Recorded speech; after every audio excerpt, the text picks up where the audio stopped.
Guys, luto tayo. Ito talong, zucchini, carrots, patatas, bell pepper, at sibuyas yung mga ingredients. Ginahit ko na maliliit ang zucchini, carrots, patatas, at talong. Gahit ko lang yan maliliit. Hindi ko alam kung anong pangalan itong luto na ito. Basta samahan nyo na lang ako, panoorin nyo na lang video ko. Ayan, ginayat ko na yan maliliit. Patatas, carrots, zucchini, talong. Yan.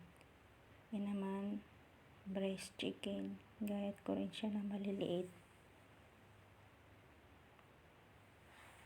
Gayat, maliliit. Ayan na siya. Set aside. Set aside ko yan. Tapos yan yung bell pepper at sibuyas. Gayat ko rin yan maliliit. Yan. Tatlo na yun. I-mix ko yun. Yan na. Yan.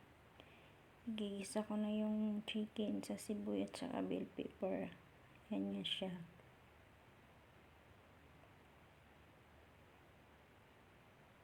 Yan. Mikos lang. Tapos mamaya niya, ilagay ko na yung ginayat kong chicken.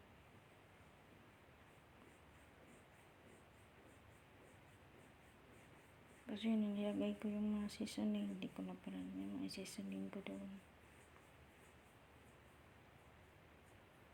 Yan, pinagmix ko na yung pinride ko na gayat na mga vegetable. Din yung ginisa kong chicken. Tsaka yung minix ko na cream at saka cream cheese at saka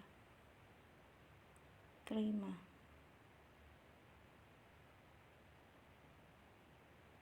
Yan siya, mix ko na siya, mix.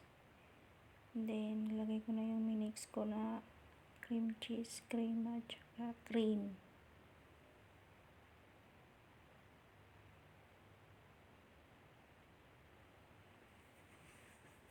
Yan, lagay sa oven. 200 lang. Tapos taas baba yung heat niya. Ayan na siya. Ayan na kalabasan. Thank you for watching.